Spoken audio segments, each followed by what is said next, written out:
അടിപൊളി. ആണ് നടത്തുന്നത്. അതാ ഇത് അച്ചുവും കിച്ചുവും ചേർന്നുള്ള വിളവെടുപ്പ്. അടിപൊളി. പാവലിൻ്റെ വിളവെടുപ്പ് തുടങ്ങി. ഇത്തവണ നമ്മൾ പാവൽ അതിജീവനമാണ്. അതായത് വെള്ളം നിന്ന് നട്ടുകപ്പോൾ തന്നെ വെള്ളം നിന്നു. അങ്ങനെ വെള്ളം നിന്നപ്പോൾ പാവലെല്ലാം നശിച്ചു പോകും എന്ന് ധരിച്ചാണ് അതിൽ നിന്നും അതിജീവിച്ചു വന്ന പാവലാണ്. അപ്പോൾ വളമെല്ലാം ഒഴുകിപ്പോയപ്പോൾ നമ്മളെല്ലാം കോടിയാർ വളങ്ങൾ ഉൾപ്പെടെ പലതും കൊടുത്തു. അപ്പോൾ നമ്മൾ നേരത്തെ വീട്ടിൽ പറഞ്ഞാണ് കൊടുത്ത കാര്യങ്ങളൊക്കെ. അപ്പോൾ അങ്ങനെ കൊടുത്തതിന് ശേഷം ഒരു ചെറിയൊരു കരുത്ത് കിട്ടി.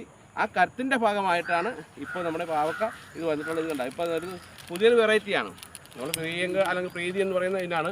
അത് മുള്ളുള്ള പാവലാണ് പ്രീതി. അതായത് നേരത്തെ നമ്മുടെ നാടൻ ഉണ്ടായിരുന്ന പ്രീതി ഇത്തവണ ഈസ്റ്റ് വെസ്റ്റ് കമ്പനി അത് ഹൈബ്രിഡിലേക്ക് മാറ്റിയെടുത്തിട്ട് പരീക്ഷണാടിസ്ഥാനത്തിൽ ചെയ്യാൻ വേണ്ടി എടുക്കപ്പെട്ട പ്രീതി എന്ന് പറയുന്ന ഇനത്തിൽപ്പെട്ട പാവലാണ് നമ്മൾ ഇത് ചെയ്തിട്ടുള്ളത്.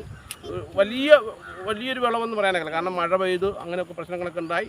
ആ പ്രശ്നത്തിൻ്റെ ഭാഗമായി വിളവ് നന്നായിട്ട് കിട്ടാത്ത ഒരു അവസ്ഥയുണ്ട്. പക്ഷേ എങ്കിൽ പോലും വലിയ മെച്ചമില്ലാത്ത ഒരു വിളവ് ഇപ്പോൾ നമുക്ക് എടുക്കുന്നുണ്ട്.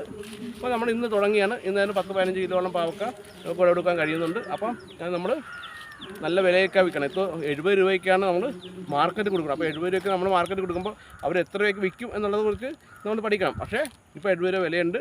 എന്നാൽ റോഡരികിൽ മൈസൂരിൽ നിന്നടക്കം വരുന്ന പാവക്ക, മൈസൂർ മറ്റുള്ള സ്ഥലങ്ങളിൽ നിന്നൊക്കെ വരുന്ന പാവക്കായ്ക്ക് 3 കിലോ 100 രൂപയ്ക്ക് വിൽക്കുന്ന ഒരു സ്ഥിതി ഉണ്ട് എന്നുള്ളതാണ് ഇപ്പോൾ നമ്മൾ മനസ്സിലാക്കുന്നത്. എന്തായാലും ഓണത്തിനുള്ള പാവൻ്റെ വിളവെടുപ്പ് ഞങ്ങൾ ആരംഭിക്കുകയാണ്.